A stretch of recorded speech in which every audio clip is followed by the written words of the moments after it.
हमारी संस्कृति, हमारे संस्कार सदा रहें हमारे साथ। सब्सक्राइब करें तिलक।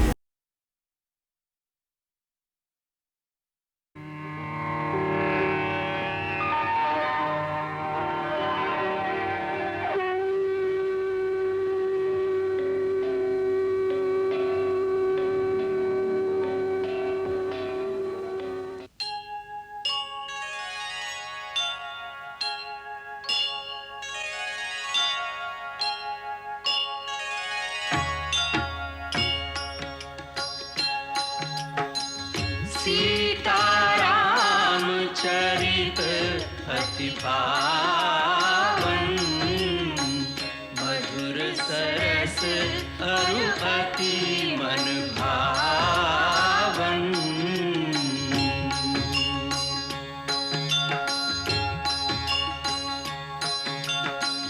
पुनि पुनि कितने हो सुने सुनाए, की प्यास बुझत न बुझाए।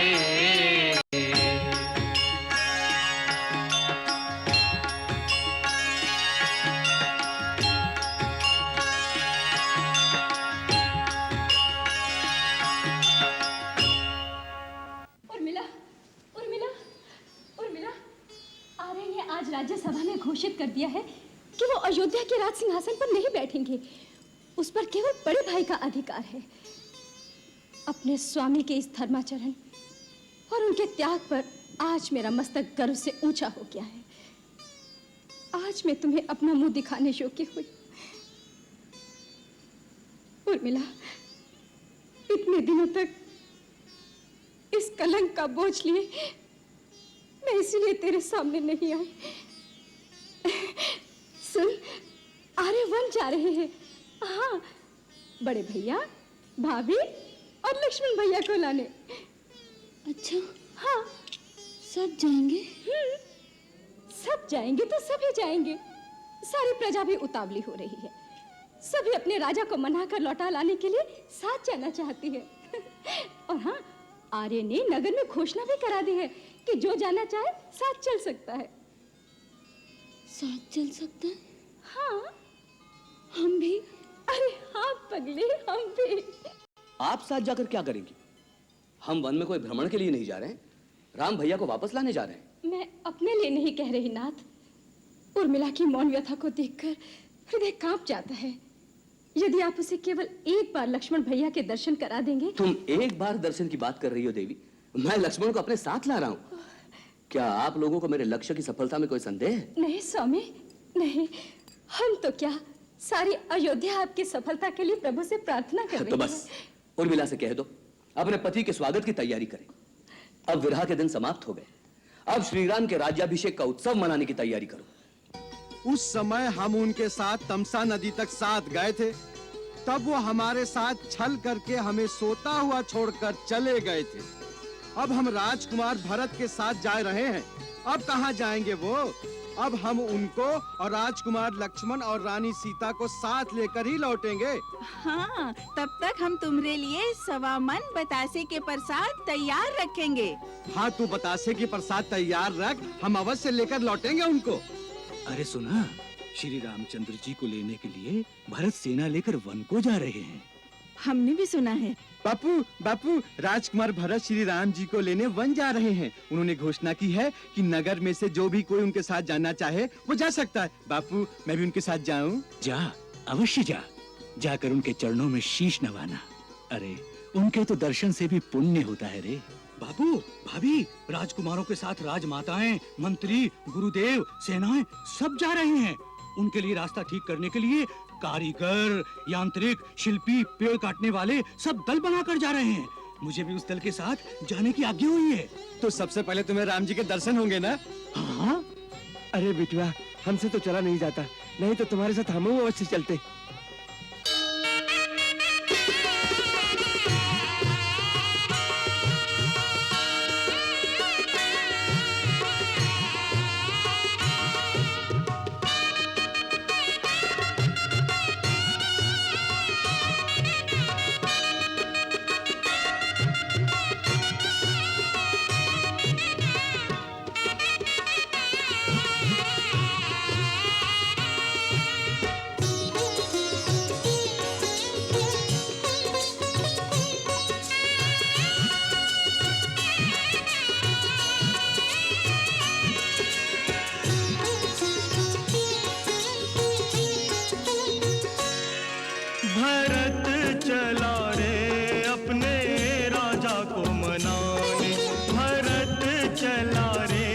अपने राजा को मनाने, राजा को मनाने, राजा को मनाने, राजा को मनाने, राजा को मनाने, भगत चला रे प्रभु दर्शन पाने।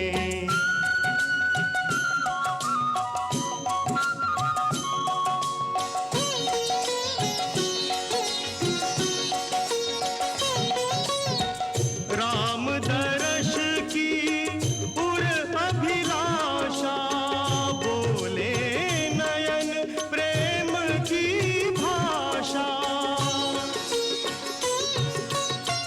राम स्वाति जल भरत पपियरा, स्वाति बूंद बिन तृप्त न जियरा।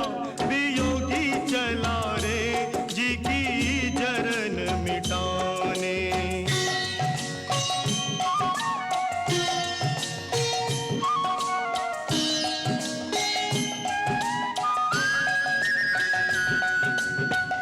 अवध राम को अर्पण करने, प्रभुता प्रभु चरणों में धरने।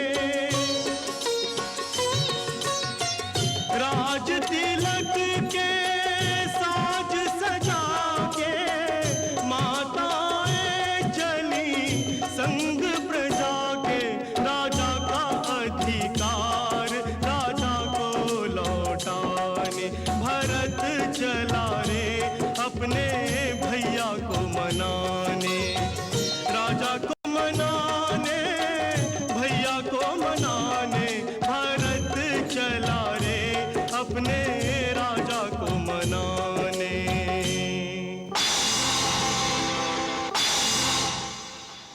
क्या कहे हो? अयोध्या के राजा भरत बहुत बड़ी सेना लेके चले आ रहे हैं। अरे ठीक से पता तो लगाए हो ना? हाँ राजा जी, बहुत बड़ी सेना है। हाथी घोड़ा रथ आगे सूर्य पताका फहरा रहे हैं। भरत वन में सेना लेके कौन विचार से आ रहे हैं? विचार तो साफ है राजन, कहीं के बिटवा है ना, माथा चढ़ाई दी हुई। कहीं राम जी राज का अधिकार न मांगे आ जाएं।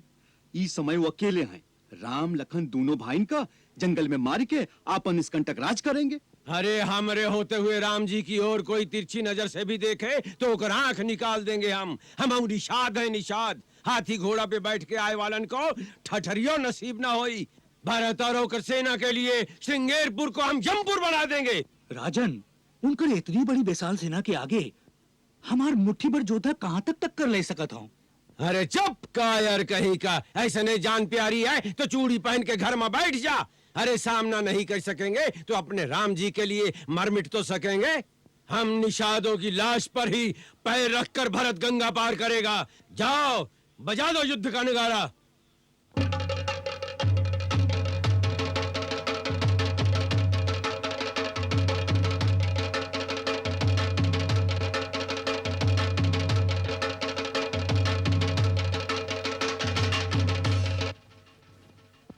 मेरे प्यारे योद्धाओं, आज कृपा निधान श्री राम जी के नाम पे मर मिटे की घड़ी आई है।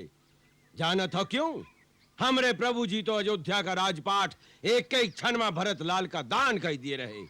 पर आज जो है राजा भरत अपन पूरी सेना लाई के निकल पड़ा है। हमरे श्री राम जी और भैया लक्ष्मण जी का वन में घेर के मारे के बदे। ऊ समझे हुई है कि ऊ वन में अकेले हैं। अरे ऊ कई का बिटवाई नहीं जानत है कि राम के नाम पे प्राण बलिदान करे वालन से ही भूमि भरी पड़ी है।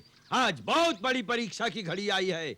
आज बहुत बड़ी शक्ति से लोहा लेकर है। हम गंगा मैया की सौगंध उठाए के कहत हैं कि हमरे जीते जी राम जी का शत्रु गंगा पार नहीं कर सकेगा। गंगा के सारे घाट को घेर लो, जंगल की झाड़ियों में धनुष्वान और खड़ग उठाकर मोर्चा जमा लो। गंगा मैया की धवल धारा रक्त से लाल कर देंगे। भरत की सेना के रंड मुंड आज गंगा में बहेंगे। वीरों याद रखना, युद्ध में मरना और वो गंगा जी के तट पर, और वो भी प्रभु श्री राम जी की रक्षा में। अरे जीतेंगे तो श्री राम जी की सेवा करेंगे और मरेंगे तो सीधे मोक्ष मिलेगा। किंतु भरत तो क्या, स्वयं काल भी राम जी की ओर आगे बढ़ा तो काल के लिए भी हम निषाद काल बन जाएंगे। हाँ हाँ, हम काल के लिए काल बन जाएंगे। हमरे जीते जी भरत गंगा पार नहीं जा सकता है। तो सब बोलो श्री रामचंद्र की जय, रामचंद्र की जय। निषाद योद्धाओं आगे बढ़ो। ठहरो राजन ठहरो। बिना शगुन विचारे जोश में मतवाले होकर कूच कर जाओगे। हाँ, ये हमसे भूल हो गई, कारण समय कम है। परंतु बिना विचारे कार्य में पछताना भी पड़ता है। हमारा शगुन आपके विचार से विरोध में कह रहा है। पहले भरत से मिल लो, जान लो उनके मन का भाव क्या है। हमारे विचार से युद्ध की नौबत ना आई। आपका ही विचार है तो हम उसी अनुसार कार्य करेंगे। युद्ध में तो कभी कौनों का भला हुआ ही नहीं। योद्धाओं, तुम सब जाकर गंगा के घाटों में डट जाना और झाड़ियों में छिपे रहना। हम जाए के भरत जी से भेंट करेंगे, भेद जान लेंगे उनका भाव मित्रता का है या शत्रुता का। बैर और प्रेम छिपाए नहीं छिपताएं। हमार संकेत होने पर ही घात करना, समझे?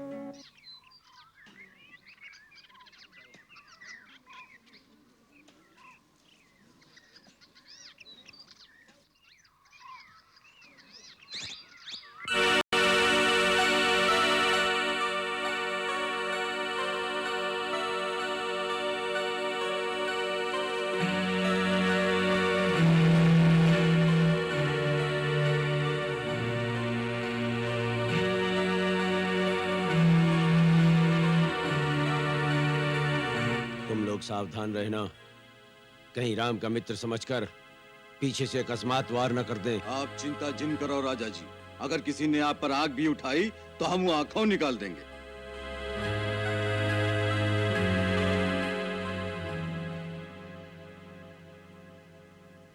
कुमार, ये श्रृंगवीरपुर है। यहाँ के राजा निषाद राजगोह है। वो श्री राम के परम भक्त, पर श्री राम उन्हें अपना मित्र और सखा मानते। क्या श्री राम उन्हें अपना मित्र मानते हैं? तब तो वो मेरे लिए भैया राम के समान है। आर्य सुमंत, मुझे उनके शीघ्र दर्शन कराइए। अयोध्या के राजा भरत कुमार को निषाद गुहू का जोहार। राजा हमार जोहार। लो, वो स्वयं आ गए।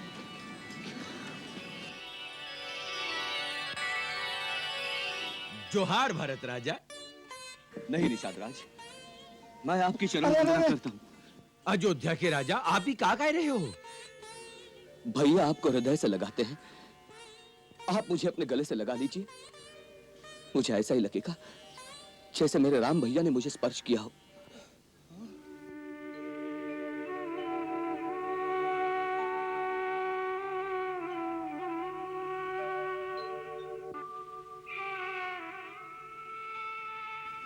आप मुझे इस योग्य नहीं मानते ना? ठीक है, मेरे पापों का यही दंड है। नहीं नहीं भरत भैया, नहीं नहीं मोर भैया, हमसे भूल हो गई। हम तुम्हारा अपराधी हैं भरत भैया। हमारे मन में जाने का विचार उठत रहे तोरे। भरत भैया, हमका क्षमा कर दियो, हम पापी हैं। अरे श्री राम के भाई के लिए हमारे मन में कैसा विचार उठत रहे।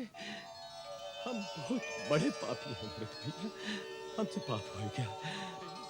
हमका क्षमा कर दो भैया, हम आपका जाने नहीं। आप तो सचमुच राम के दूसर रूप हैं। बिल्कुल वही राम भैया जैसा स्नेह है आपके हृदय में।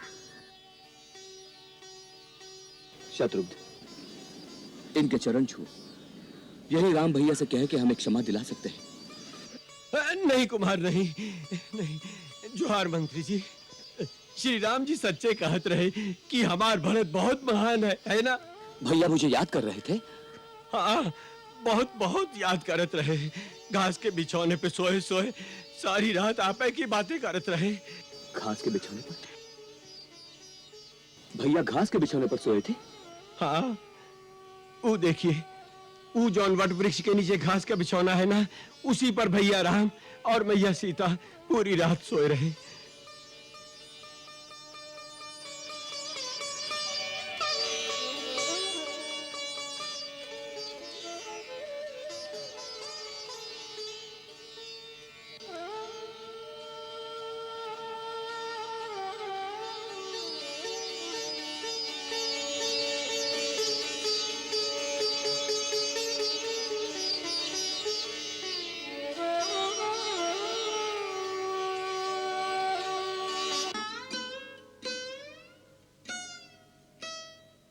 भैया और भाभी सूखी घास पर सोए?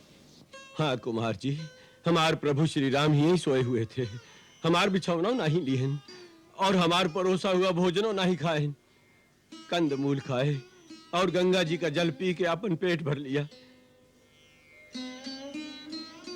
और दूसरा ही दिन नंगे पैर ही चित्रकूट की ओर चल दिए। हाय रे अभागे भरत, भैया सूखी घास पर पड़े रहे और तू महलों के रेशमी बिछौनों पर सोता रहा। आर्य सुमंत, यहां से मैं भी पैदल नंगे पांव चित्रकूट तक जाऊंगा। जब तक भैया के दर्शन नहीं हो जाते अन्न ग्रहण नहीं करूंगा। स्वामी कंदमूल खाए और सेवक राजभोग खाए। धिक्कार है ऐसे सेवक पर, धिक्कार है।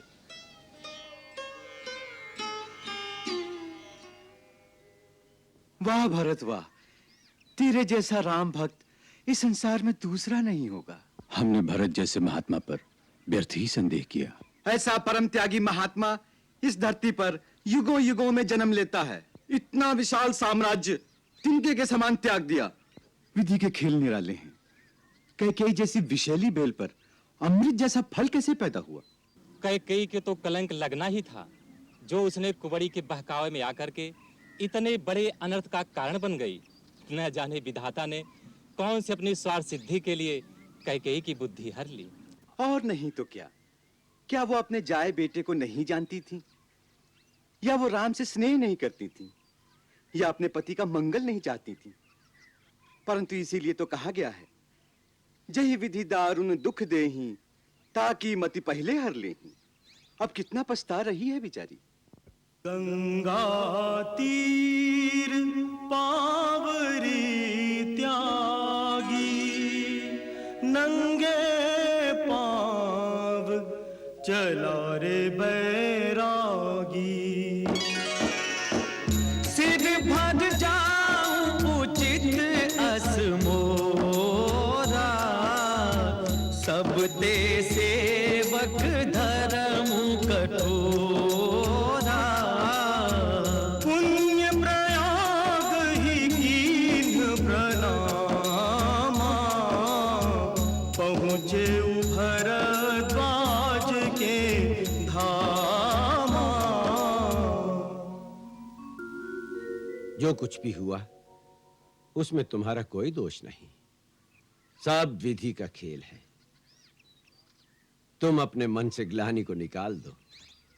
मेरे कारण इतना बड़ा अनर्थ हो गया, उसकी ग्लानि मन से कैसे जा सकती है? मुनिवर, अयोध्या के राजवंश पर ऐसी विपत्ति का समय पहले कभी नहीं आया। विपत्ति के समय ही किसी जाति या वंश की सभ्यता और संस्कृति की परीक्षा होती है भरत। तुम दोनों भाइयों के त्याग ने इन विपत्ति के क्षणों को रघुकुल की कीर्ति का अवसर बना दिया है। हे महर्षि भरद्वाज, आप मुझे आशीर्वाद दीजिए। भैया राम मेरे हृदय के भाव को पहचाने और मेरा यह प्रयास सफल हो। चिंता न करो वत्स, जो कुछ भी होगा उसी में जगत का कल्याण निहित है। सदानंद, देखो महर्षि वशिष्ठ की पूजा वंदना समाप्त हुई। हम उनके दर्शनों को जाना चाहते हैं।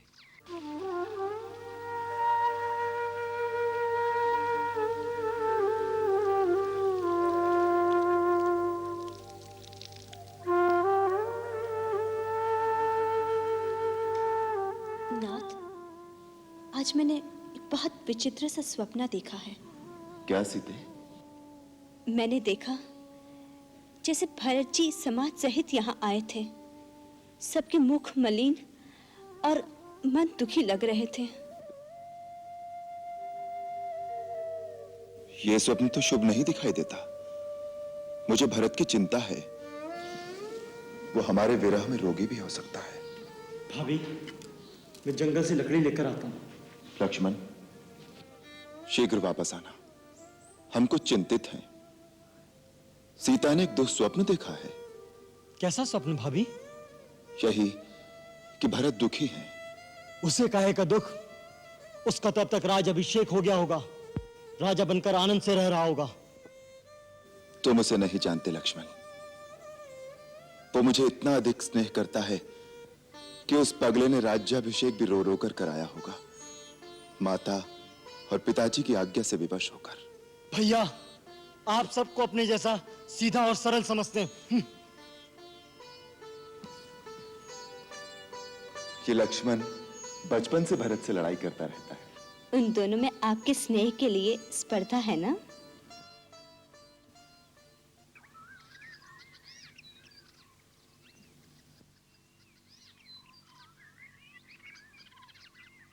क्या यही चित्रकूट है? जी। तो जाने भैया राम की कुटिया कहाँ होगी?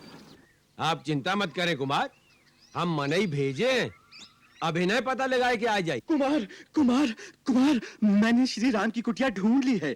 उनकी कुटिया इसी स्थान पर है। वो पेड़ों का झुरमुट दिखाई देता है ना, ठीक उसकी दूसरी तरफ। वो इस समय राजकुमार लक्ष्मण और देवी सीता सहित वहां विराजमान हैं। क्या भैया विराजमान है? चलिए गुरुदेव, आप ये चढ़ाई शीघ्रता से चढ़ नहीं पाएंगे। आप माताओं को लेकर धीरे धीरे आइए, बाकी सब लोग यहीं विश्राम करेंगे। आइए चलिए।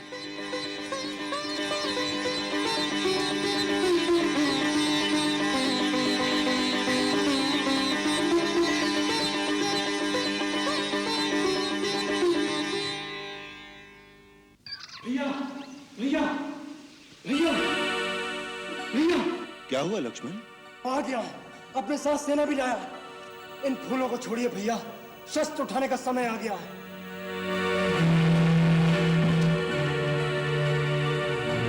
अच्छा हुआ वो खुद चलकर आ गया। आज मैं उसे जीता नहीं छोड़ूंगा। क्या बात है लक्ष्मण, कौन आ गया? आपका चहेता भरत। क्या भरत आया है? कहाँ है? चित्रकूट तक आ गया है। मुझे वन में भील और कौल मित्रों ने आकर कहा, अयोध्या का राजा भरत अपनी चतुरंगी सेना के साथ चित्रकूट आ रहा है। मैंने स्वयं पेड़ पर चढ़कर देखा तो मुझे सच सेना दिखाई दी। अपनी सूर्य पताकाएं लहरा रही थी, साथ में घोड़े और हाथी भी थे। इसका अर्थ है वो अपनी पूरी शक्ति के साथ आक्रमण करने आ रहा है। आक्रमण? किस पर? आप पर। और किस पर? राज्य पाकर उससे राज का मत संभाला नहीं किया। किसी ने बुद्धि दी होगी कि मूर्ख, इस राज पर तो असली अधिकार श्री राम का है और श्री राम प्रजा को प्यारे भी हैं। एक न एक दिन ये प्रजा तुझसे राज छीनकर श्री राम को दे देगी। बस उसने सोचा होगा इस समय दोनों भाई वन में निस्सहाय अवस्था में अकेले हैं, दोनों को समाप्त कर अपना राज निष्कंटक कर लूं। उसे नहीं पता था कि अभी तक लक्ष्मण जीवित है। क्या अनर्गल बातें कर रहे हो लक्ष्मण? भरत की बुद्धि ऐसी कुटिल कभी नहीं हो सकती। क्यों? क्यों कुटिल नहीं हो सकती? जिसकी मां की बुद्धि इतनी कुटिल हो तो उसके पुत्र की बुद्धि कुटिल क्यों नहीं हो सकती? यदि उसके हृदय में कपट नहीं होता तो अपने साथ हाथी, घोड़े और सेना लेकर नहीं चलता। भैया, भरत आपकी दृष्टि में एक साधु पुरुष हो सकता है, लेकिन राजमत पाने के बाद राज का मत किसी से सहा नहीं जाता। अरे मानव तो क्या, इंद्र जैसे देवता भी राजमत के नशे में चूर होकर उचित और अनुचित भूल जाते हैं। आज राज शक्ति के नशे ने भरत को अंधा कर दिया है।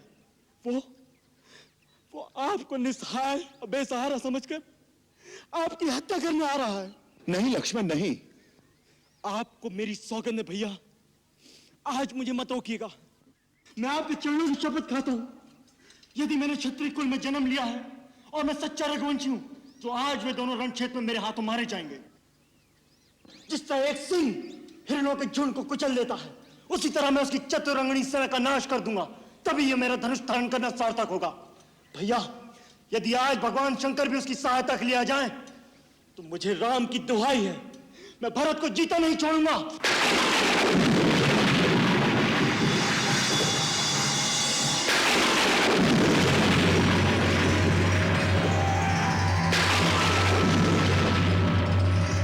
सावधान लक्ष्मण, सावधान। तात प्रताप प्रभाव तुम्हारा, को कह सके को जान निहारा। तुमने भरत को मारने की जो प्रतिज्ञा की है उसे तुम निश्चय ही पूरा कर सकते हो, किंतु वेदों और विद्वानों का कहना है कि मनुष्य को कोई भी ऐसा कठोर कर्म करने से पहले उसके उचित या अनुचित होने पर विचार अवश्य कर लेना चाहिए। कोई बड़ा और महत्वपूर्ण कार्य बिना सोचे समझे अकस्मात नहीं कर देना चाहिए, जिससे पीछे पछताना पड़े।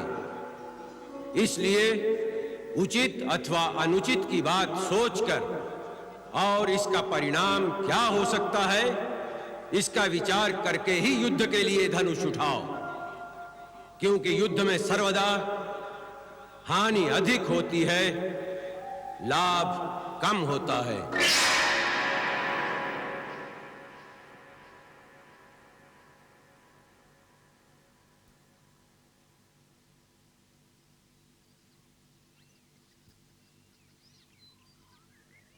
लक्ष्मण, ये आकाशवाणी सुनी तुमने?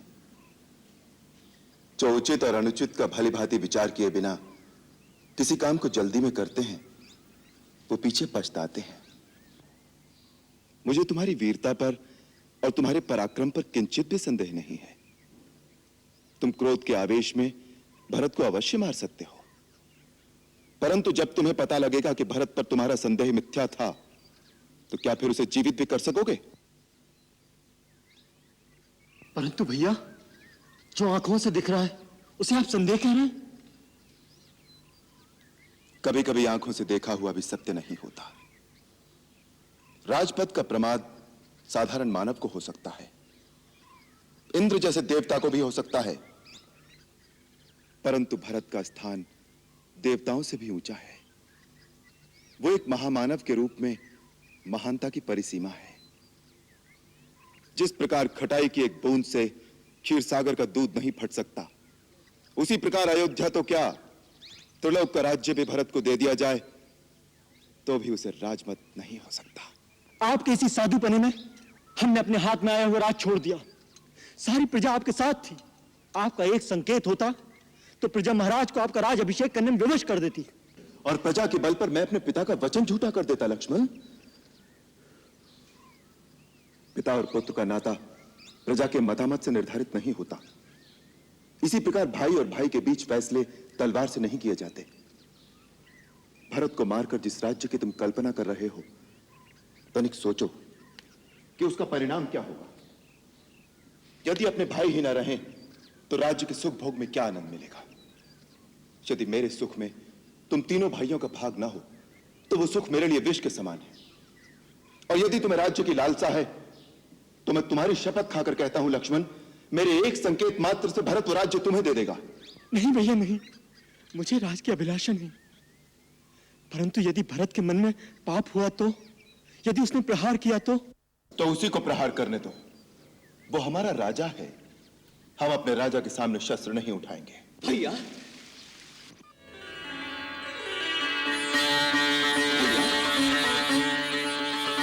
भैया, भैया मैं आपकी शरण में आ गया हूं। भैया आपकी शरण में आ गया हूं।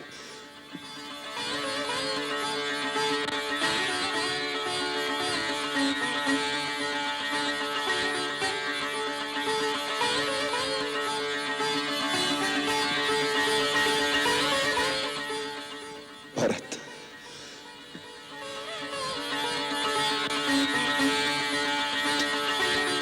भरत,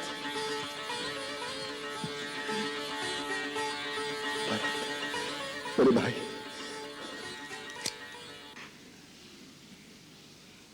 नहीं भैया, जिस पापी के कारण आपकी यह दशा हुई है उसे भाई मत कहिए। मैं अब इसका अधिकारी नहीं।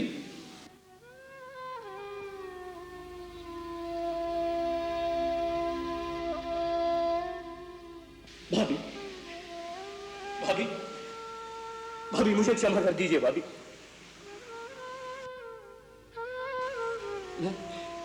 मैं एक निर्लज की भांति आपके सामने आ गया हूं। आप सबकी ये दशा देखने से पहले तो अच्छा होता कि मुझे मृत्यु आ जाती। नहीं देवर जी, ऐसा न कहिए।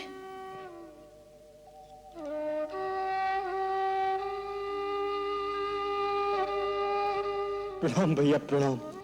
नहीं लक्ष्मण, मैं इस योग्य नहीं कि तुम मुझे प्रणाम करो। मेरे मन में पाप नहीं, मैं स्वयं मूर्तिमान पाप हूं, जिसके कारण भैया, भाभी और तुम्हारी ये दशा हुई है। ऐसे पापी को प्रणाम मत करो। मुझे माफ कर दो भैया, मुझे माफ कर दो। मेरे मन में आपके लिए दोष आ गया था और मैंने आपके ऊपर धनुष उठाया। तो वो बाण चलाया क्यों नहीं पगले? वो बाण चला देते तो मेरा बहुत बड़ा उपकार करते। फिर मैं भैया के सामने अपना एक कलंकित मुंह लेकर तो नहीं खड़ा होता। मेरी कुलघातिनी माता के पापों का मुझे यही दंड मिलना चाहिए। भरत, माता के लिए ऐसे अपशब्द कहना पाप है। तुम तो धर्म के अवतार हो। मेरी कैकई माता के लिए मैं तुमसे ऐसे शब्दों की अपेक्षा नहीं करता।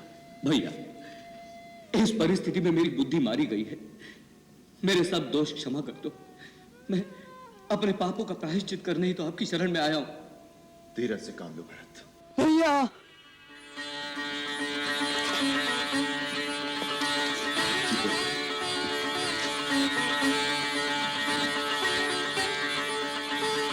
भाभी,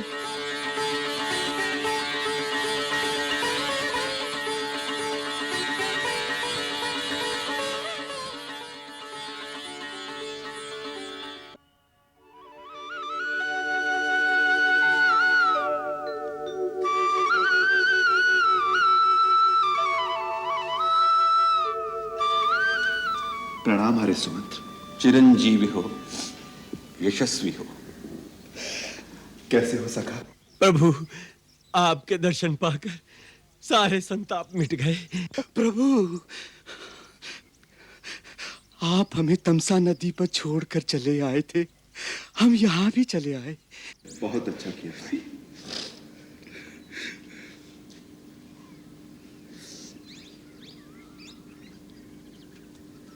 भरत, तुम अयोध्या छोड़कर वन में क्यों आ गए? पिताश्री, माताएं सब कुशल से हैं ना? क्या हुआ भरत, तुम चुप क्यों हो गए?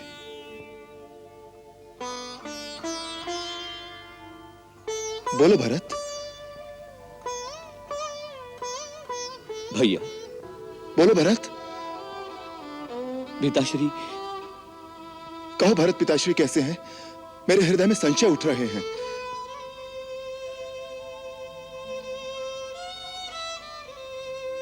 भैया, आपका संशय सत्य है भैया। पिताश्री हम सबको छोड़कर परलोक सिधार गए।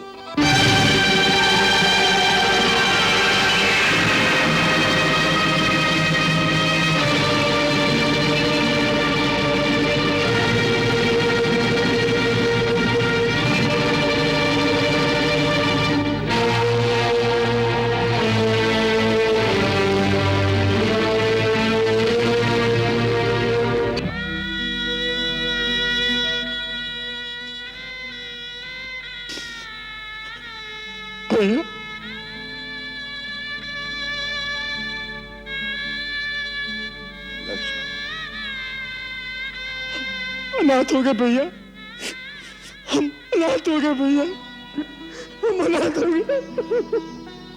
हाँ हाँ लक्ष्मण, हाँ।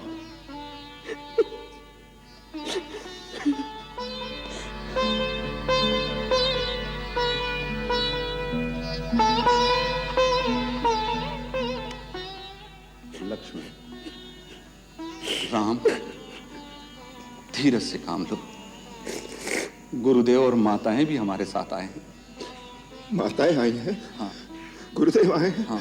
कहाँ हैं? हम उन्हें नदी किनारे छोड़कर शीघ्रता से आए हैं। वो धीरे धीरे आते ही होंगे। धीरे धीरे?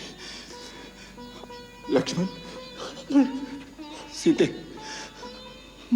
माता, माताएं आई हैं।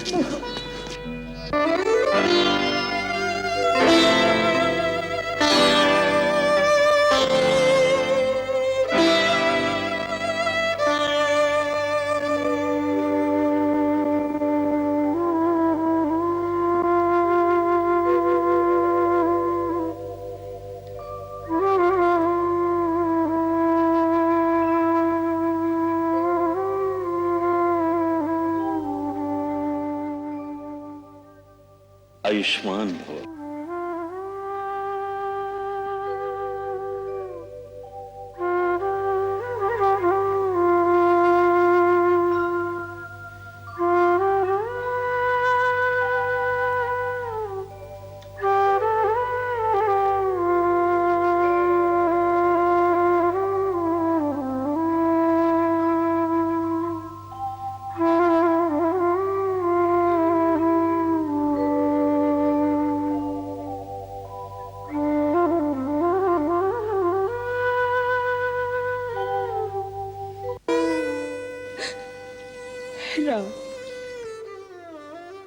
मेरे पिताश्री नहीं रहे, अब मुझे आप ही की ममता का सहारा है।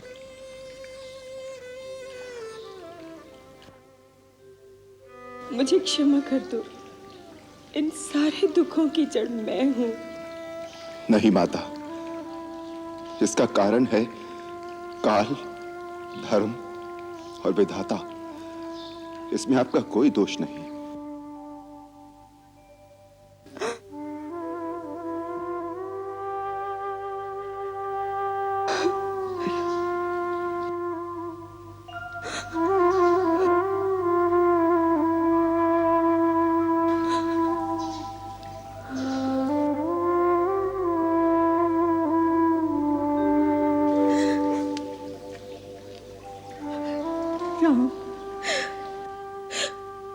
हम अनाथ हो गए राम, हम अनाथ हो गए।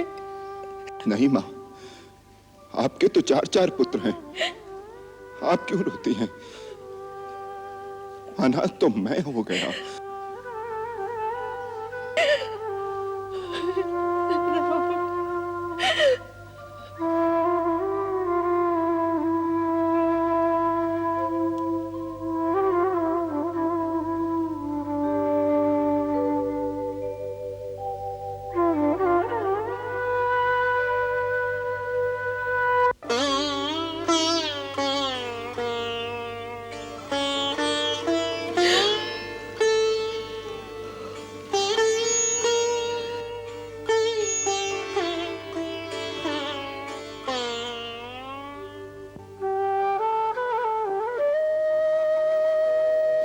अखंड सौभाग्यवती भव।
आयुष्मान भव।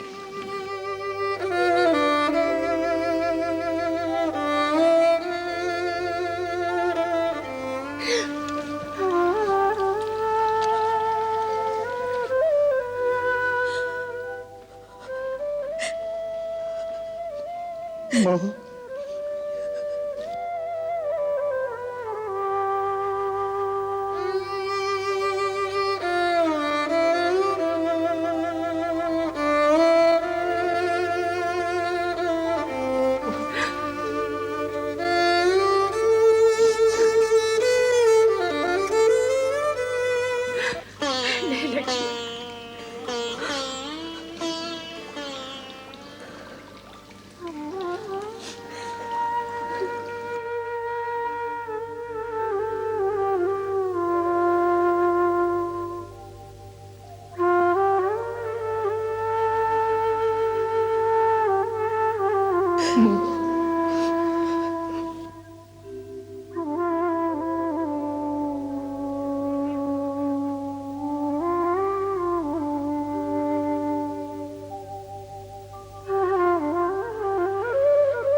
गुरुदेव, मैं अपने पिताश्री को आपके चरणों में छोड़कर आया था। कहां चले गए वो मेरी माताओं को इस वेश में छोड़कर? राम, भावी बड़ी प्रबल है। नदी में बहते हुए काट के टुकड़ों की भांति हम जन्म जन्मांतर की धारा में बहते हुए एक दूसरे से मिलते बिछुड़ते और फिर मिलते रहते हैं।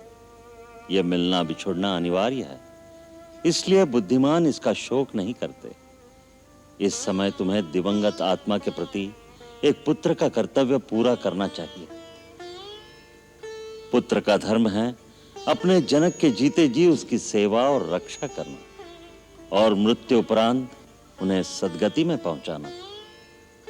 अब तुम दोनों भाई पवित्र मंदाकिनी में चलकर अपने पिता के लिए तिल और जल से तर्पण करो।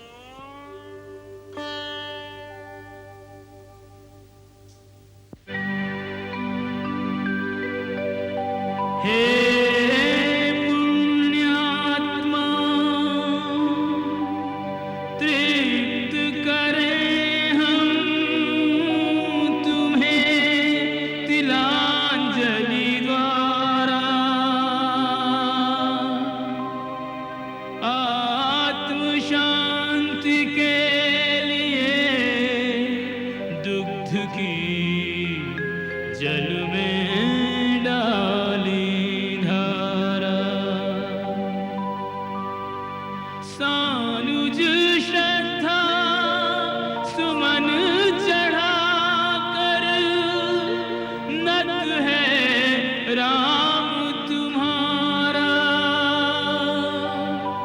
हे स्वर्गीय पिता में तर्पण हो स्वीकार हमारा।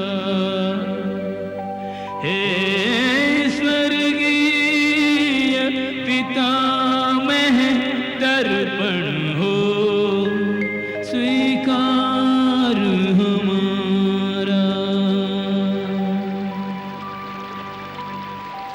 ओम तृप्यधुम, ओम तृप्यधुम।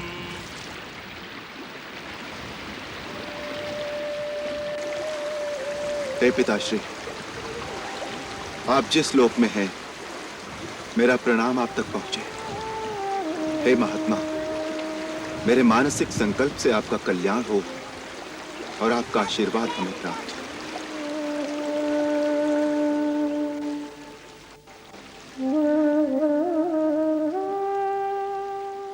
निषाद राज, बोलिए मंत्री जी। महारानियों की सब व्यवस्था हो गई? हाँ, हो गई। गुरुदेव की पूजा का प्रबंध हो गया? वो हो गया मंत्री जी, आप कौनो बात की चिंता न करें।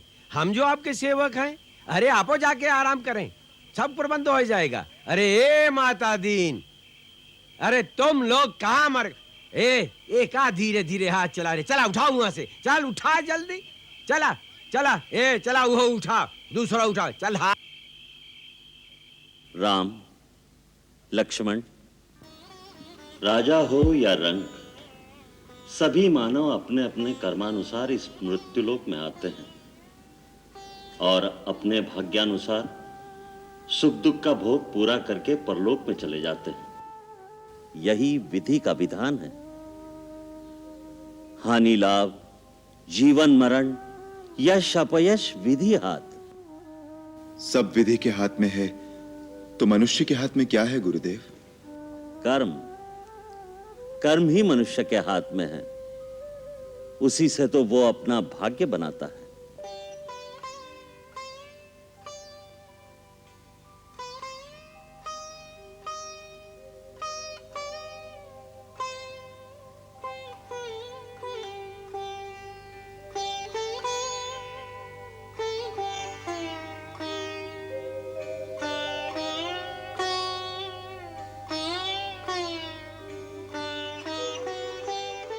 सीता। जी माता जी।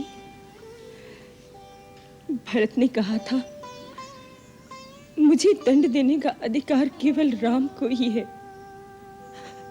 बेटी, तू ही उससे कहना, मुझ पर दया करके मुझ पापिनी को मृत्यु दंड की आज्ञा दे। अब और लज्जा मुझसे नहीं सही जाती। आप ऐसा क्यों सोचती हैं माता जी? वो तो हमेशा आपकी प्रशंसा करते हैं। उन्होंने कभी आपको दोषी नहीं कहा। यही तो सबसे बड़ी यातना है सीता। राम ने मुझ पर कभी क्रोध नहीं किया, उसने मुझसे कभी घृणा नहीं की।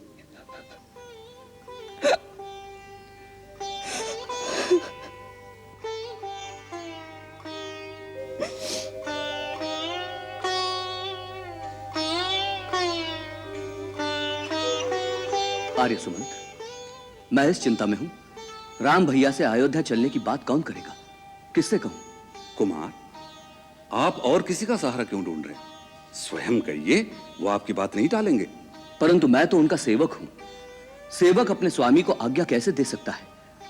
मेरा आशय यह है, क्या आप नहीं कह सकते? मेरी स्थिति भी वही है कुमार जो आपकी है। मैं भी सेवक मात्र हूं। आप माता कौशल्या से कहिए। माता कौशल्या को तो वो एक उपदेश सुना देंगे और वो मौन हो जाएंगी। तो गुरुदेव से कहिए, उनकी आज्ञा श्री राम नहीं टालेंगे।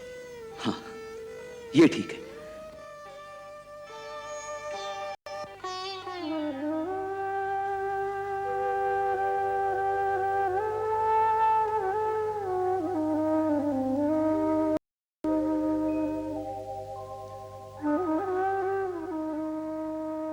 सीता जी, लक्ष्मण तुम दोनों की ठीक प्रकार से सेवा करता है कि नहीं? माता जी, वही तो सब कुछ करते हैं। देवर जी के बिना तो हम सब भूखे रह जाएं। वही वन से लकड़ी काट कर लाते हैं, वही कंदमूल भी ढूंढ कर लाते हैं, उसी से हमारी रसोई बनती है। लक्ष्मण, तूने मेरे दूध की लाज रख ली। भगवान तुझे सदा खुश रखे। भरत, मैं तुम्हारे बात से सहमत हूं, परंतु कुछ नहीं गुरुदेव। मैं जानता हूं राम भैया आपकी आज्ञा नहीं टाल सकते, इसलिए आपको आज्ञा देनी ही होगी। अन्यथा मैं अन्न जल त्याग करके यही चित्रकूट में अपने प्राण त्याग दूंगा। नहीं वत्स, इसकी आवश्यकता नहीं पड़ेगी। धन्यवाद गुरुदेव। ऐसा लगता है जैसे अब मेरे भाग्य का उदय होने वाला है।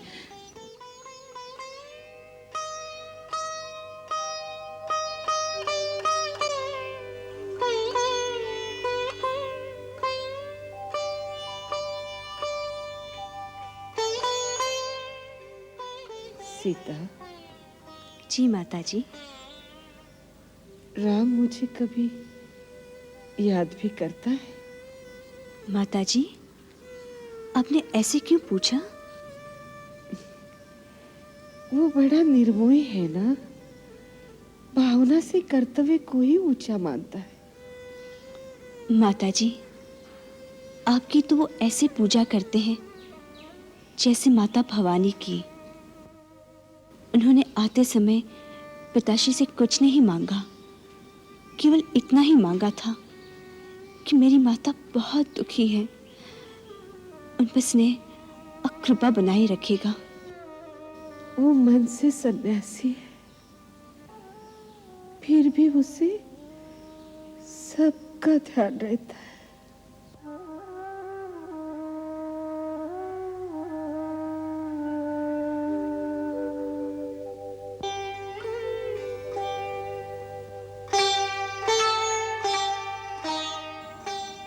भैया, सुना है भरत भैया अपने साथ राजाभिषेक की सारी सामग्री लाए हैं। वो यहीं पर आपका राजाभिषेक करना चाहते हैं। अच्छा, परंतु भरत को ऐसी नीति विरुद्ध बात नहीं सोचनी चाहिए। इसमें नीति विरुद्ध क्या है भैया? देखो लक्ष्मण, पिताश्री के वचन का पालन करना जितना मेरा धर्म है उतना ही भरत का भी है।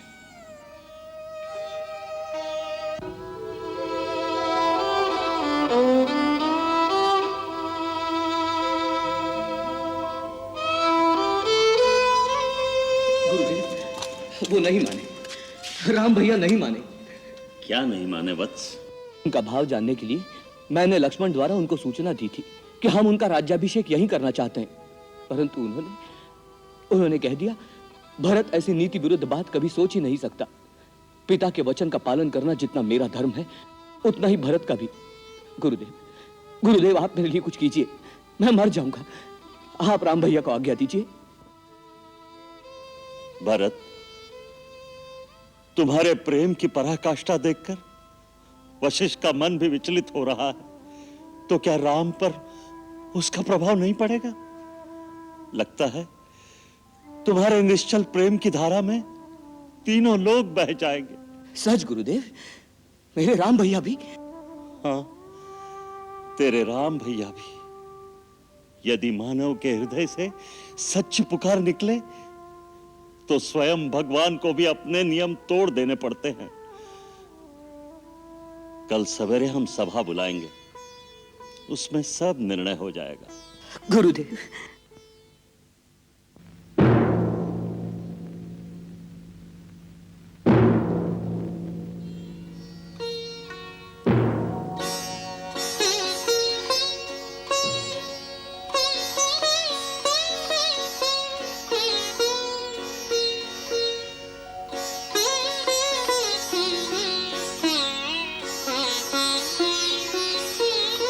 अमिट प्रेम की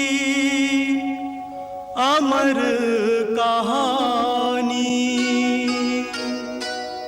एक त्यागी दूजा बलिदानी।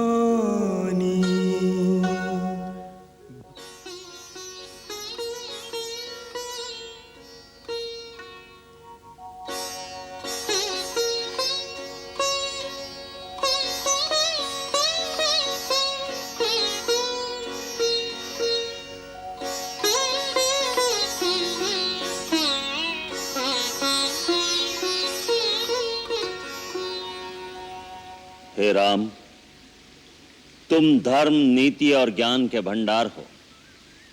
सबके मन के भाव तुम पर विदित हैं और उनमें खरा और खोटा कौन है इसकी पहचान भी तुम्हें है। तुम ये भी जानते हो कि भरत तुम्हारे पास एक प्रार्थना लेकर आए हैं और उनकी प्रार्थना का समर्थन करने के लिए माताएं, मंत्रीगण, अयोध्यावासी और हम भी आए हैं। तुम्हारे वियोग में शोक के अथाह सागर में डूबे हुए इन आत्मीय जनों की दशा बड़ी करुणाजनक है।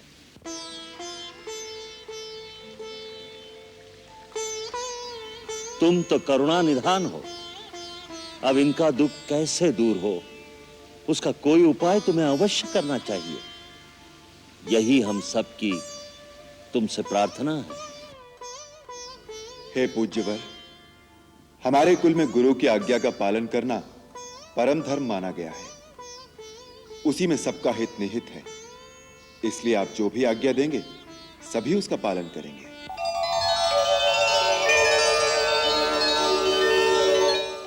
मैं सारी सभा के सामने प्रतिज्ञा करता हूं, मेरे लिए आपकी जो भी आज्ञा होगी उसे शिरोधार्य करके उसका पालन करूंगा।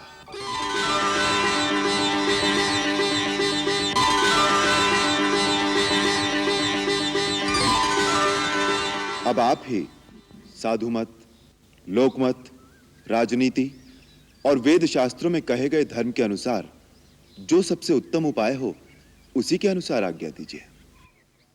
राम, जो द्वार पर मांगने आता है उसे केवल अपना दुख और अपनी आवश्यकता ही दिखाई देती है। याचक नीति अनीति को नहीं सोच सकता। इसी प्रकार हम इस समय याचक बनकर आए हैं। भरत की पवित्र भ्रातृ प्रेम की तीव्र धारा में हमारी बुद्धि, हमारा विवेक बह गया है। इस समय हमें साधु मत, लोक मत, राजनीति और शास्त्र सम्मत धर्म का आभास नहीं रहा। हमें केवल भरत का प्रेम और उसकी विबलता ही दिखाई दे रही है। हम इतना ही कह सकते हैं कि भरत का हित देखकर जो किया जाएगा वही शुभ होगा। तात भरत, तुम्हारे बड़े भाई कृपा सिंधु हैं, अतः सब संकोच त्याग कर तुम उनके सामने अपने हृदय की बात कह दो।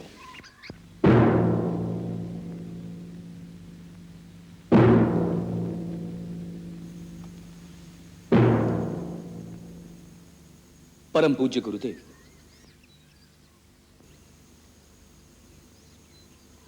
भैया, समस्त ऋषिगण, अयोध्या राज्य के माननीय मंत्रीगण और प्रजाजन, मैं आप सबके सामने इस सभा में खड़ा होकर घोषणा करता हूं कि अयोध्या के जिस राज्य के असली उत्तराधिकारी श्री राम हैं, मेरी माता ने बड़ी कुटिल नीति द्वारा मेरे पिताश्री महाराज दशरथ को उनके दिए हुए वचन के जाल में फांसकर वो राज मुझे दिला दिया। परंतु ऐसे अधर्म के पथ पर चलना मैं सर्वथा अनुचित मानता हूं, क्योंकि राज का अधिकारी सर्वदा ज्येष्ठ पुत्र ही होता है। हमारे कुल की रीति और विधान भी यही है, इसलिए उसके विरुद्ध जाना अधर्म होगा। मैं ये भी जानता हूं कि मुझ जैसे पापी के मुख से धर्म और अधर्म की बातें सुनकर सारा संसार परिहास करेगा, परंतु मुझे एक ही आशा है, श्री राम जैसा दाता यह नहीं देखेगा कि मांगने वाला पात्र है या कुपात्र। इसलिए मेरे अवगुणों को ना देखकर मेरी यह प्रार्थना स्वीकार कीजिए। अपने कुल धर्म के अनुसार अयोध्या के राज सिंहासन को ग्रहण करके मुझे और मेरी कलंकिनी माता को अपने पापों का प्रायश्चित्त करने में सहायता कीजिए।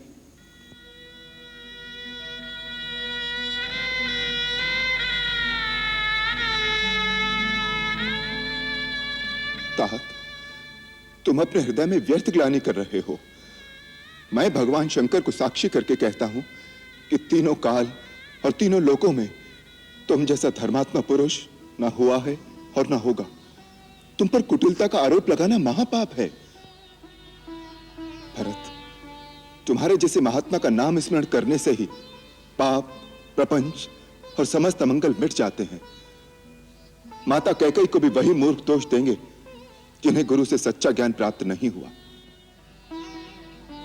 भरत, मेरे भाई, इन भावनाओं से ऊपर उठकर केवल इतना सोचो कि हमारे महान पिता ने माता कैकेयी को दिए हुए जिस वचन के लिए न केवल मुझे त्याग दिया, परंतु मुझे त्यागने के दुख में अपने प्राण भी त्याग दिए, ऐसे सत्यवादी पिता के वचन को हम चारों भाई निभाएं या उनके स्वर्गवास के पश्चात उनके वचन का निरादर करके उन्हें झूठा प्रमाणित कर दें? बताओ भरत, इस समय हम चारों भाइयों का क्या धर्म है?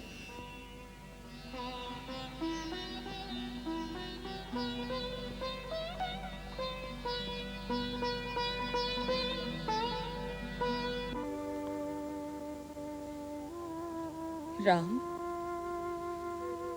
मैं इस योग्य तो नहीं,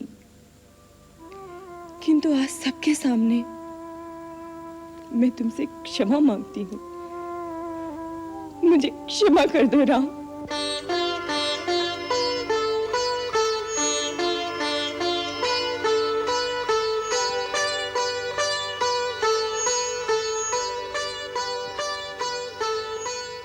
स्वर्गीय महाराज ने मुझे वर दिए थे, वो मेरे प्रति वचनबद्ध थे। मैं आज सब गुरुजनों के सामने स्वर्गीय महाराज से लिए हुए अपने उन वचनों को वापस लेती हूँ और तुम सबको अपने उन वचनों से मुक्त करती हूँ। इसके लिए बहुत देर हो गई माता। आपको वचन देने अथवा अपना वचन वापस लेने का अधिकार केवल पिताश्री को था। मैं तो केवल इतना ही जानता हूं कि पिताश्री के परलोक सिधारने के बाद उनके वचन का पालन करना एक पुत्र के लिए संसार के सब धर्मों से बड़ा धर्म है। मुझे विश्वास है अपने अंतिम समय में भी उन्हें इस बात पर गर्व रहा होगा कि उनके पुत्र ने उनके वचन का पालन किया। क्या उनकी मृत्यु के बाद हम उनका वो गर्व नष्ट कर देंगे?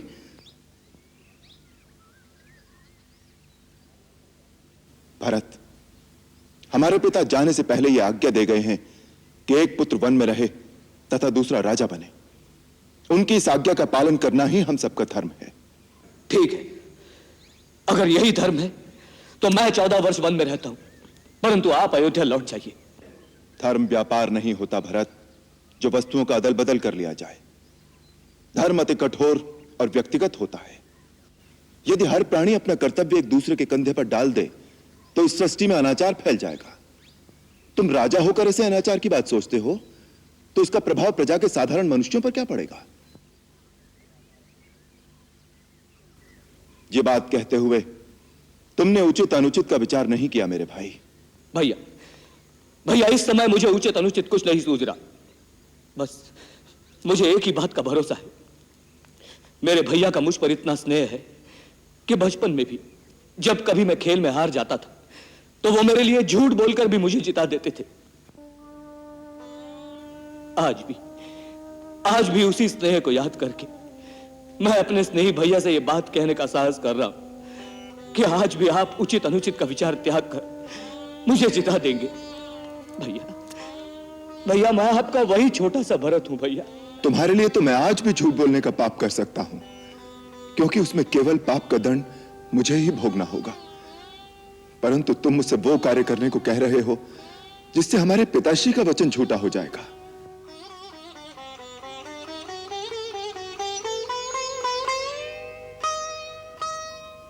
पुत्र तो उसे कहते हैं मेरे भाई जो अपने सत्कर्मों का फल अपने पिता को समर्पित करके परलोक में उनका उद्धार करे, न कि वो जो पिता के सत्कर्म को छूटा करके उनका मस्तक लज्जा से झुका दे।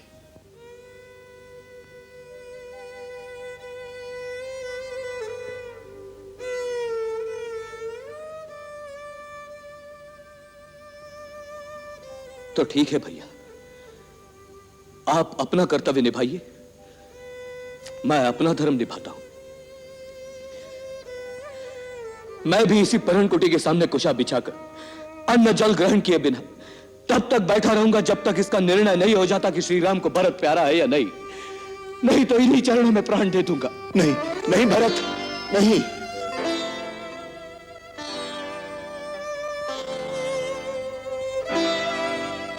मुझे ऐसे धर्म संकट में न डालो, मुझसे तुम्हारा दुख सहन नहीं होगा। गुरुदेव, गुरुदेव रक्षा कीजिए गुरुदेव। मैं भी किंग कर्तव्य विमूढ़ हो रहा हूं राम। ऐसा लगता है भरत अपने प्रेम की गंगा में सब कुछ डुबो देगा। धर्म ज्ञान विवेक कुछ नहीं बचेगा। कुलगुरु महर्षि वशिष्ठ की जय हो। मैं मिथिला के महाराजा जनक का दूत समस्त गुरुजनों के श्री चरणों में प्रणाम करता हूं। कल्याण हो। कहो क्या समाचार लाए हो? महाराजा जनक महारानी सुनैना के साथ चित्रकूट की ओर पधार रहे हैं। अयोध्या के सारे समाचार सुनकर कि भरत ने गुरुदेव और माताओं के साथ चित्रकूट की ओर प्रस्थान किया है, वो स्वयं नहीं रुक सके। वो मंदाकिनी के तट तक पहुंच चुके हैं और मुझे आपको सूचना देने के लिए आगे भेजा है।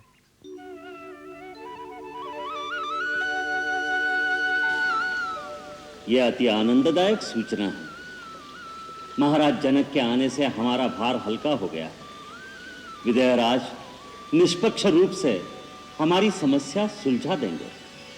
अतः आज की ये सभा उनके आने तक स्थगित की जाए। राम, भरत, तुम चारों भाई आगे बढ़कर महाराज जनक का उचित स्वागत करो।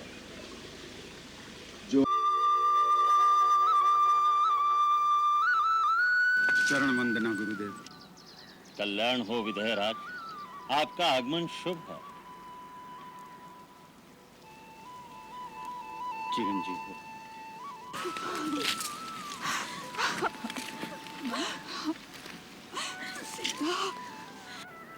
गुरुदेव, महाराज दशरथ के स्वर्गवास पर अयोध्या के साथ मिथिला भी शोक में डूबी हुई है। अब तो आप ही के चरणों का सहारा है। विदयराज, आपके जैसा ज्ञानी पुरुष अगर शोक करे तो इन कुमारों को आश्रय कौन देगा? वत्स राम, भरत, लक्ष्मण, शत्रुघ्न, मैं दूतों से सारी बात सुन चुका हूं। तुम चारों ने रघुकुल की कीर्ति गाथा में आदर्श स्थापित कर दिया है। तुम धन्य हो। भैया अब तो महाराज जनक आए गए हैं, देखना कैसे सारी स्थिति संभाल लेते हैं। हाँ हाँ भैया, उनकी बात थोड़ा ही कोई काट सकेगा। हाँ, उन्हें अपनी बिटिया की चिंता तो होगी ही। वो थोड़ा चाहेंगे कि उनकी बिटिया वन में भटके। ई न कहो भैया, जनक जी कहने को राजा हैं, पर मोह माया से तनिक भी लिप्त नहीं। देखना कैसे निष्पक्ष भाव से धर्म की बात करेंगे। अपने भरत क्या कुछ कम है? उन्होंने श्री राम को कैसे धर्म संकट में डाल दिया है। इस समय तो भैया एक पलड़े में धर्म है और दूसरे में प्रेम। जनक जी को बराबर तौलना है। देखना है कौन सा पलड़ा भारी रहता है। बहन, मिथिला नरेश के आने से हम सबको बड़ी आशा बन गई। इस समय दोनों घर में वो ही सबसे बड़े हैं। मन से चिंता निकाल दो महारानी, प्रभु सबका मंगल करेंगे। दोनों भाई अपनी अपनी बात पर अटल है। मैं क्या करूं? मेरा तो हृदय कांप रहा है बहन। इतनी अधीर न हो महारानी, हर रात्रि के बाद प्रभात अवश्य आती है। अब पतवार महाराज जनक के हाथ में है। राम वन में रहे या अयोध्या में, मुझे कोई अंतर नहीं पड़ता। परंतु मेरे भरत की व्यथा जिस प्रकार मिटे, वही निर्णय महाराज दे। देवी, देवी आप उनसे अवश्य कहिएगा। अच्छी बात है। अब आज्ञा दो राजमाता। यदि थोड़े समय के लिए सीता को साथ भेज देती तो आपका बड़ा अनुग्रह होता। उसके पिता ने तो उसे अच्छी तरह देखा भी नहीं। अवश्य ले जाइए देवी, अवश्य। सीता जी, माँ के साथ जा बेटी। धन्यवाद। सुखी।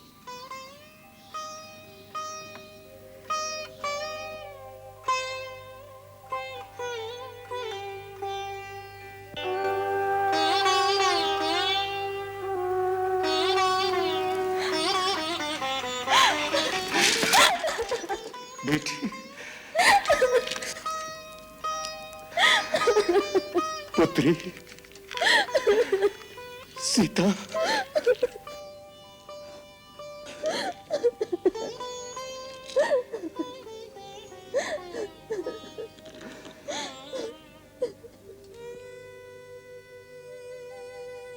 मेरी लाडली, तेरा ये वेश देखकर हृदय में करुणा का ज्वार उमड़ रहा है। परंतु पुत्री, मुझे अपार गर्व भी है कि तुमने नारी धर्म का कीर्ति स्तंभ स्थापित कर दिया। पिताजी, मैंने तो वही किया है जो आपने माता जी ने सिखाया है। आओ बेटी।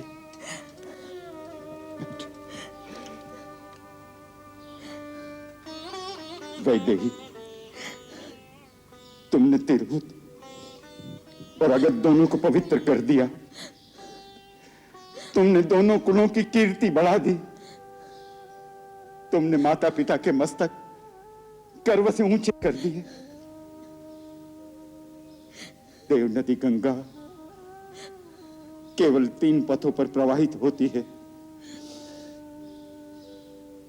परंतु तेरे चरित्र की निर्मल कीर्ति से समस्त आर्यावत पावन तीर्थ स्थल हो जाएगा।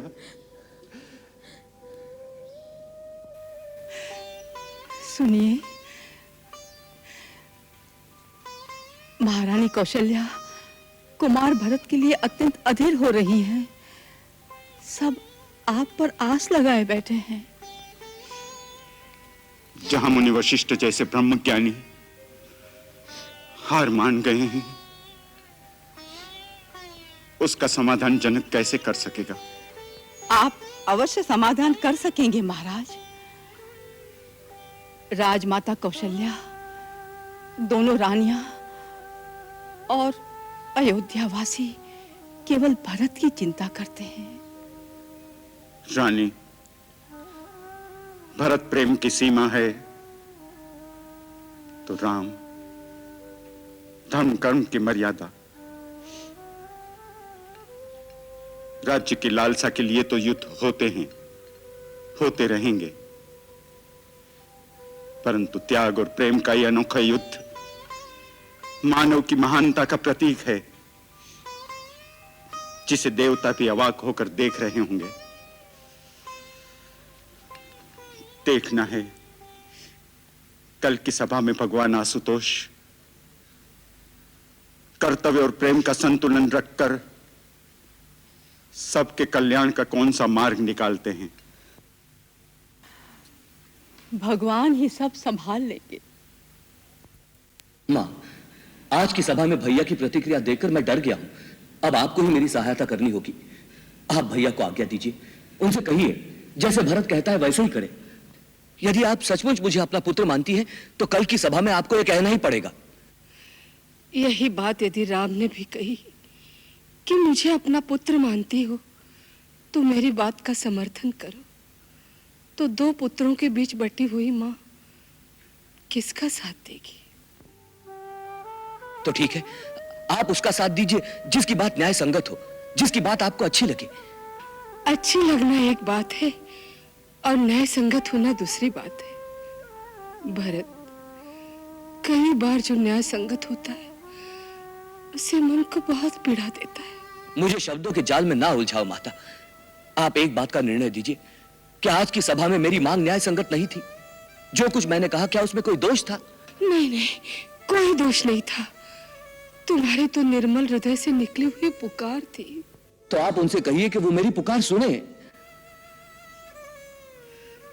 उससे क्या कहूं कि वो अपने धर्म का मार्ग छोड़ दे।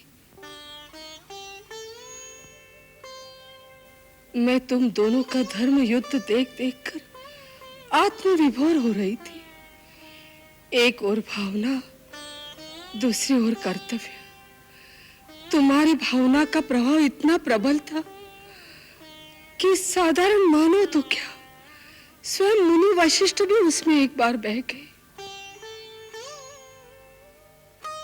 परंतु राम की कर्तव्य निष्ठा चट्टान के उस पत्थर की तरह है जो डूब तो सकता है परंतु लहरों की वेग में बह नहीं सकता। राम पूर्ण ज्ञानी है भरत, और ज्ञानी ही सत्य की पहचान जानता है। इसलिए जो वो कहता है वही सत्य है। अर्थात आप राम भैया का ही साथ दे रही हैं, मेरा नहीं। मैं किसी का भी साथ नहीं दे रही। मुझे तुम दोनों पर गर्व है बेटे। जो भी जीते मुझे प्रसन्नता होगी। झूठ। यदि राम भैया जीत गए और वन में रह गए तो क्या आपको प्रसन्नता होगी? नहीं। अपने हृदय पर हाथ रख के कहो, क्या आप नहीं चाहती कि राम भैया, सीता भाभी और लक्ष्मण अयोध्या को लौट चले? चाहती हूँ पगले।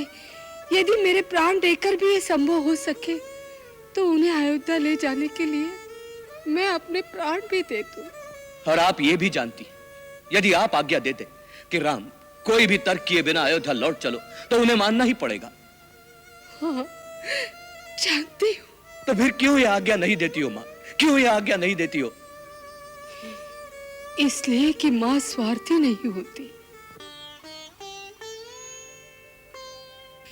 राम के अयोध्या जाने से मुझे सुख होगा, इसलिए क्या उसके कर्तव्य, उसके धर्म से विमुख होने की आज्ञा मैं उसे दे दूं? भरत, तुम्हारी पीड़ा से मेरा दुख कम नहीं है, परंतु मैं अपने मोह को राम के सत्य मार्ग की बाधा नहीं बना सकती। प्रेम स्वार्थी नहीं होता पुत्र।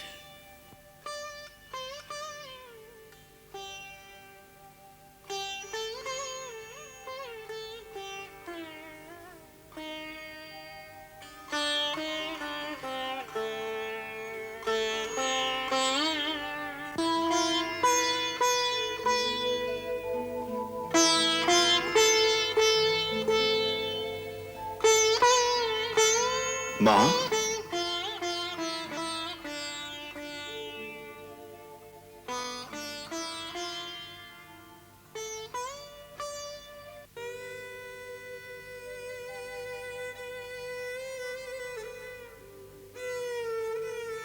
आप मुझे बुला लिया होता। राम, तुम मुझे दंड भी नहीं देते, क्षमा भी नहीं करते।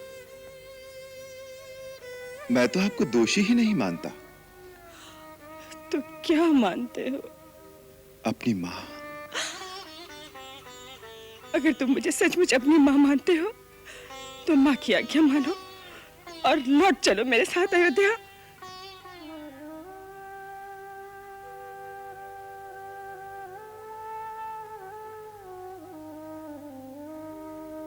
मैया अपने पुत्र से अपनी ममता का मोल मांगने आई हैं?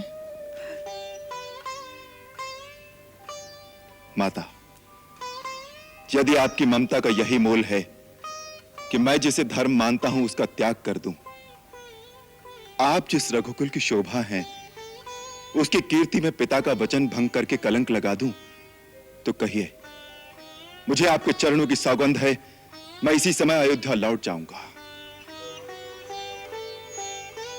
परंतु फिर मेरा जीवन रण से भागे किसी कायर की भांति एक तिरस्कारपूर्ण अस्तित्व, एक श्राप बनकर रह जाएगा।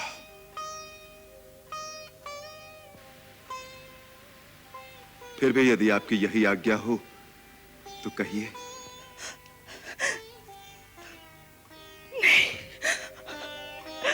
नहीं, नहीं।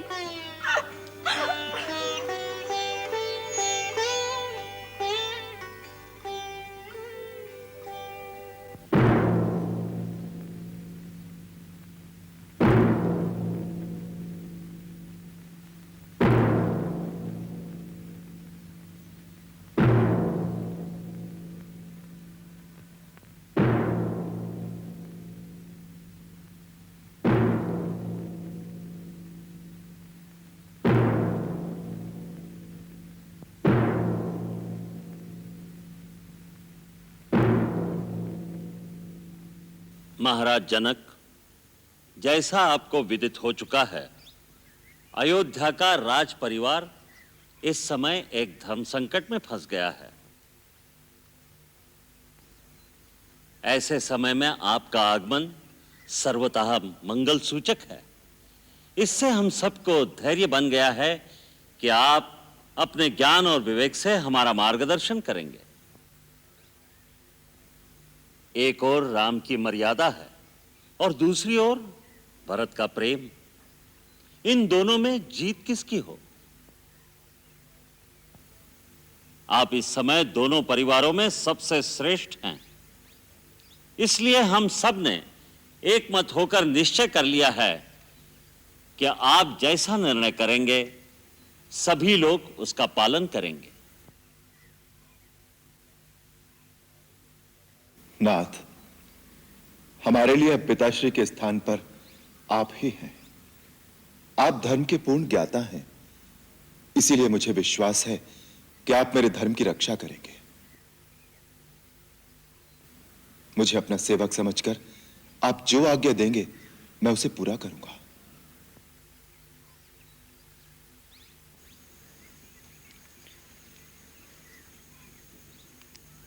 हे धर्म पिता, अब मैं आपके भरोसे पर हूं।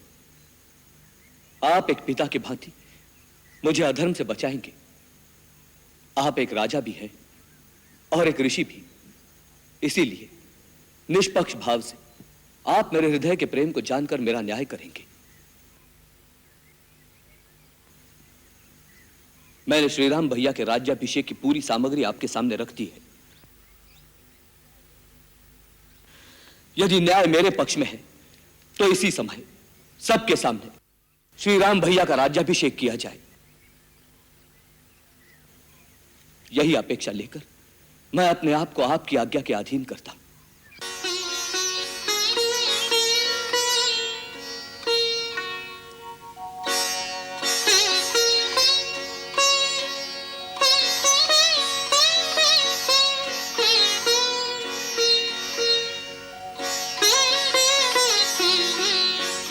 श्री राम, श्री भरत, तुम दोनों में महान कौन है इसका निर्णय तो स्वयं ब्रह्मा भी नहीं कर सकते। फिर मैं तो एक तुच्छ प्राणी हूं। एक और धर्म और मर्यादा की सीमा है, तो दूसरी ओर प्यार और ममता की परिसीमा। ऐसी दोनों महान विभूतियों के बीच निर्णय देने का साहस अत्यंत दुष्कर कार्य है, परंतु इस परिस्थिति में अपना कर्तव्य समझकर मैं भगवान शंकर के चरणों में प्रणाम करता हूं। वो जैसा उचित समझें वैसी मुझे प्रेरणा दें।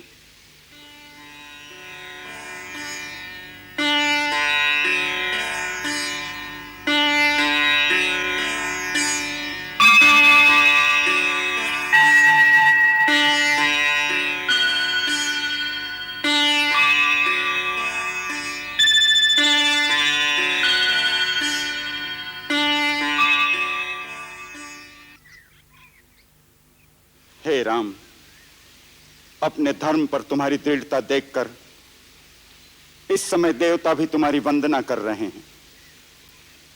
धर्म ही सबसे बड़ी शक्ति है जिसके सहारे ही धरती स्थिर है। शास्त्रों के अनुसार तीनों लोक में धर्म से बड़ा कुछ भी नहीं, जिससे हम सब बंधे हुए हैं। परंतु प्रेम ही एक ऐसी दिव्य निधि है जिस पर किसी धन का बंधन नहीं। प्रेम, निश्चल निस्वार्थ प्रेम सब धर्मों के ऊपर है। वही प्रेम अपनी पराकाष्ठा में जब अनन्य भक्ति का रूप धारण कर लेता है, तो स्वयं भगवान भी विधाता के बनाए हुए कर्म के सारे विधान, सृष्टि के सारे नियम तोड़कर भक्त के आगे हाथ बांधकर खड़े रह जाते हैं और वो अपने भक्त की आन रखने पर विवश हो जाते हैं। इसलिए इस समय भरत का पल्ला भारी है।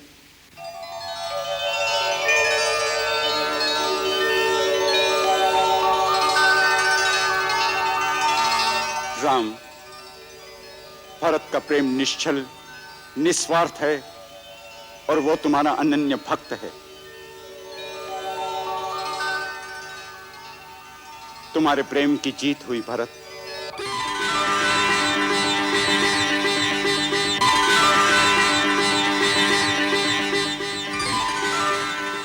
परंतु याद रखना, प्रेम का भी एक विधान है, उसके भी कुछ नियम है। प्रेम की असली शक्ति उसके निस्वार्थ होने में है, और जब प्रेम निस्वार्थ होता है तब वो कुछ नहीं मांगता।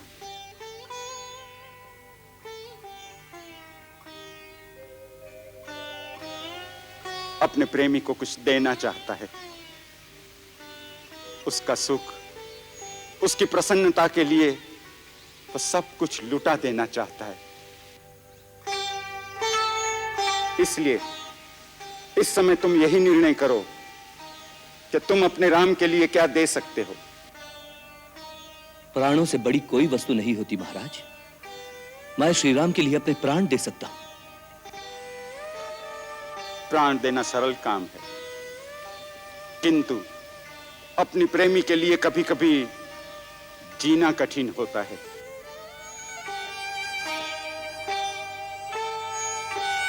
यदि तुम सच्चे भक्त हो तो श्री राम के चरणों में बैठकर उन्हीं से पूछो कि उनकी प्रसन्नता किस में है, और वो जो कहें वही कार्य प्रेम की पूजा समझकर करो।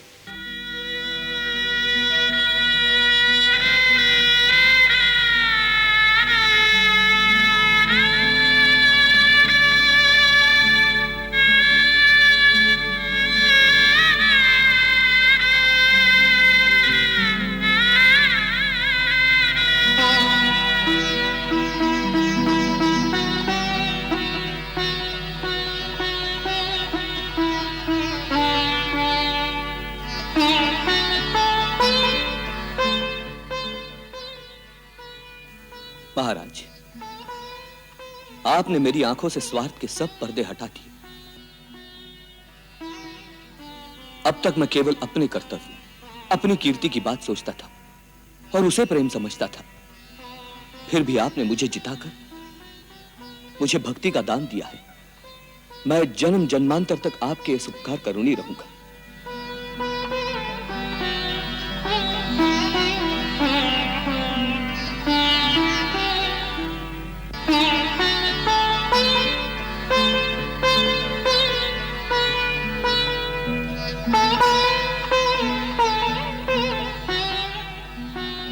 भैया,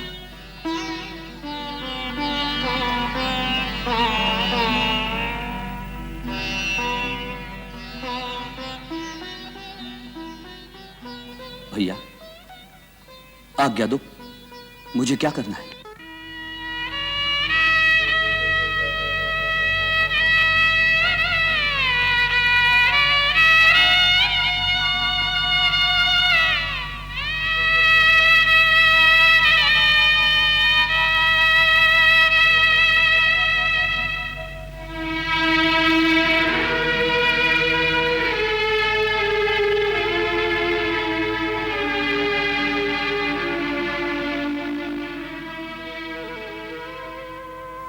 जीतने वाले नीचे नहीं बैठते भरत। मेरे भाई, आज राम तुम्हारे प्रेम के सामने हार गया। जो राज्य तुम मुझे देने आए हो, मैं उसे स्वीकार करता हूं।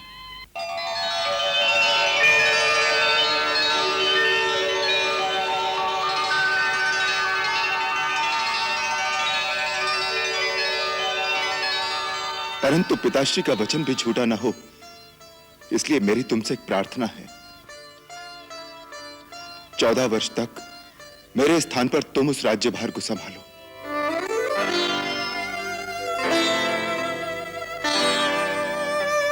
परंतु भैया, मैं तो अबोध बालक हूं, मुझसे राज का शासन नहीं किया जाएगा।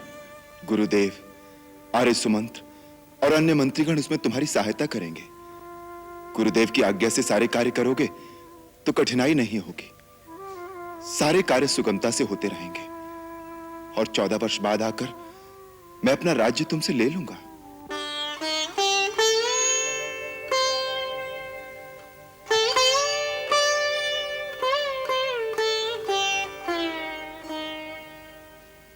बड़े निर्मोही हो भैया। प्रेम का कोई मोल नहीं आका।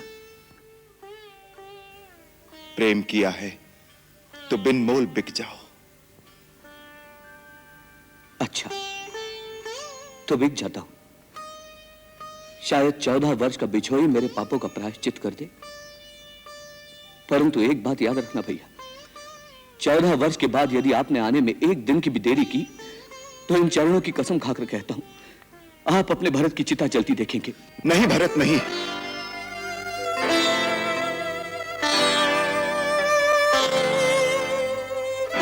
भैया, मैं तुझे वचन देता हूं, मेरे आने में एक दिन की भी देरी नहीं होगी। भैया, कुछ मांगू तो दोगे? पगले, तू मेरे प्राण मांग ले तो इसी क्षण दे दूंगा। बोल, क्या चाहिए तुझे? मुझे अपनी चरण पादुका दे दो। चरण पादुका? हाँ भैया, आपका राज्य तो आपके इस सेवक के पास आपकी धरोहर के रूप में होगा। जब आप नहीं होंगे तो सिंहासन पर कौन बैठेगा? मैं आपकी पादुकाओं को आपका राज चिन्ह बनाकर सिंहासन पर रख दूंगा और नित्य प्रति उनका आशीर्वाद लेकर ही आपका राज कार्य करूंगा।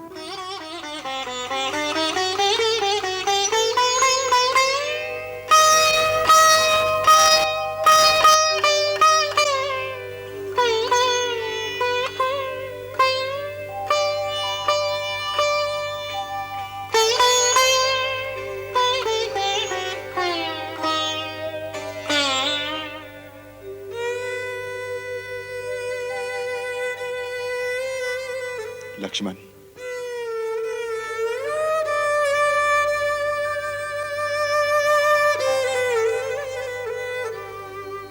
महात्मा भरत, तुम धन्य धन्य हो, तुम्हारी सदा जय हो।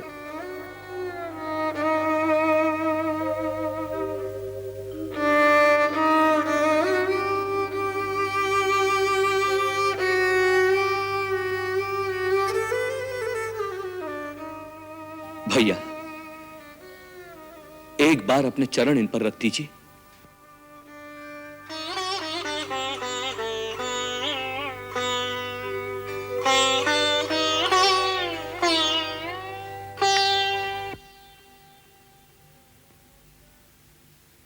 प्रभु कर कृपा पावरी दीनी, सादर भरत शीश धरी लीनी।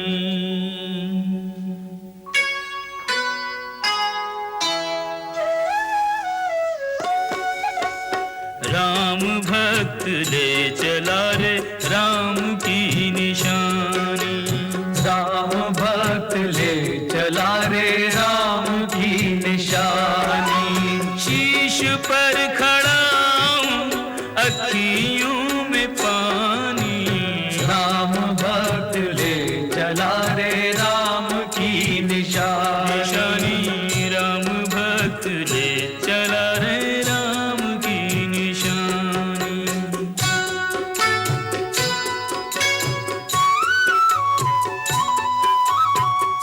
शीश खड़ा ले चला ऐसे राम सिया जी संग हो जैसे। अब इनकी छाँव में रहेगी राजधानी, राम भक्त ले चला रे राम की निशानी। राम भक्त ले चला रे राम की निशानी। एक दिन तुम मुझे छोड़कर चली गई थी,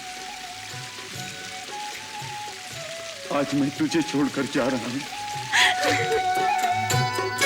पल छिन लागे सदियों जैसे, 14 वर्ष कटेंगे कैसे।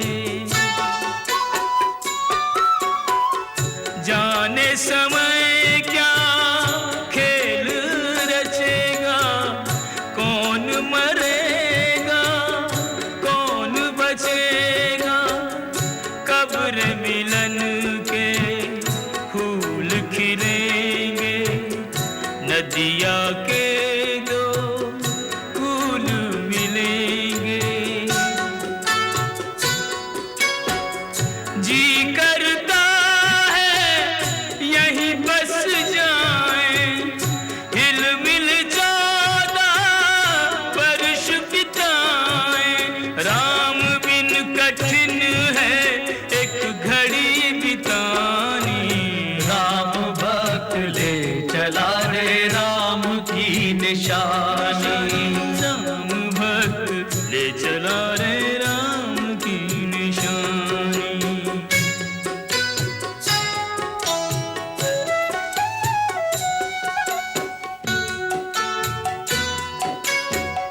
तन मन वचन उमगी अनुरागा, धीर धुरंधर धीरज त्यागा। भावना में बह चले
मंगल भवन अमंगल हारी, रहो सुदशरथ अजिर बिहारी।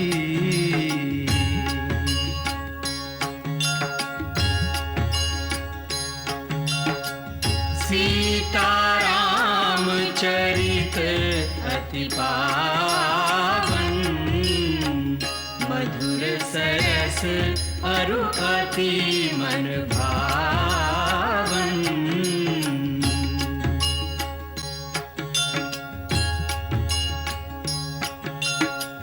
पुनि पुनि कितने हो सुने सुनाए,